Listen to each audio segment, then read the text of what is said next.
dihadapi tentunya banyak sekali ketika menghafal Al-Quran, seperti misalnya males, terus bosen, jenuh. Apalagi di pondok kan hiburannya itu terbatas, sehingga kita perlu motivasi lebih untuk merefresh kembali semangat kita dalam menghafal Al-Quran. Mungkin yang saya rasakan adalah adaptasi lingkungan. Jadi sewaktu saya mondok di pesantren Nurul Salam, mayoritas santri tahfidzul Quran adalah mereka yang telah selesai menyelesaikan program pendidikan formal. Jadi mayoritas dari mereka adalah yang khusus mendalami bidang tahfidzul Quran.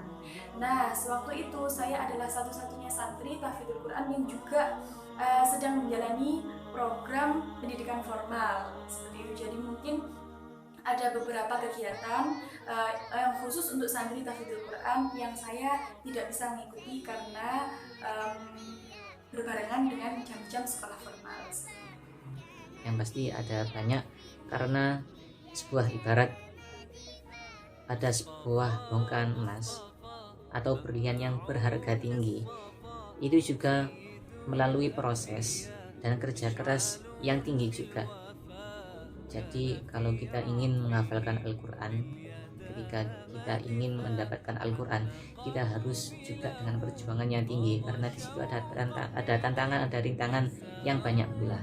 Di antaranya yang pertama, ayat yang kita hafal lupa lagi, banyaknya ayat yang serupa kan tapi tidak sama, terus gangguan asmara, lalu sukar menghafal, turunnya semangat menghafal, belum bisa istiqomah, dan masih banyak yang lainnya. Tantangan yang terberat yaitu malas. Di samping kita mempunyai tugas untuk kuliah, kita juga mempunyai tugas untuk menghafal Al-Quran. Jadi di sini harus seimbang, semuanya itu harus seimbang. Jangan cuma buat ngerjain tugas terus nanti ngajinya dikesampingkan. Itu berarti ngajinya belum jadi prioritas, seperti itu.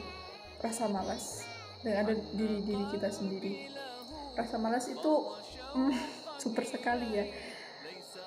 Apalagi kalau sudah masa-masa di titik semuanya itu berkecamuk di diri kita, udah ada tugas banyak, ngajinya belum selesai, terus misal ada tugas dari organisasi atau tugas dari ketika kita kerja juga pas kuliah, wah itu sudah keteteran sekali. Kalau kita tidak bisa membagi waktu atau menyesuaikan hal sesuai pada tempatnya, maka tidak akan bisa. Ini merupakan tantangan besar seperti itu.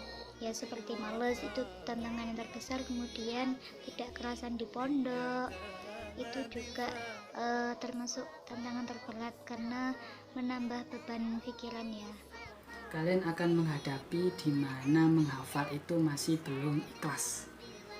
Tantangan kedua saat kalian menghafal di usia SMA, itu adalah usia di mana kalian memiliki rasa ingin tahu yang sangat tinggi.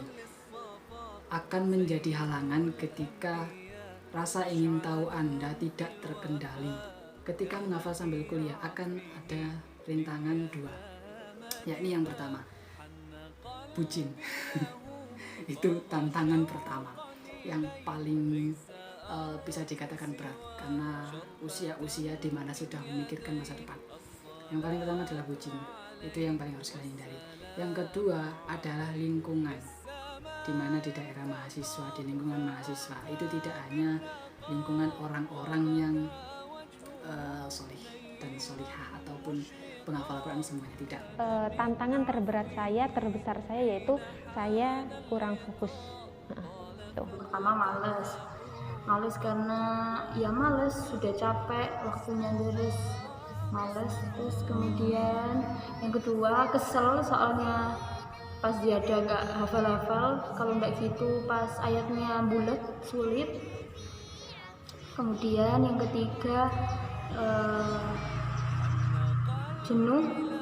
Jadi melihat teman-teman mungkin yang target dia kurang target gitu ya, dalam mencapai hafalannya gitu, dia ya banyak mainnya gitu, akhirnya kita ke bawah terkadang gitu, apalagi jenuh apalagi kan ya namanya pagi ngaji, siang ngaji, di sekolah juga ngaji, malam di setoran, habis isa juga kadang ngaji lagi, ya siapa sih yang gak jenuh gitu kan.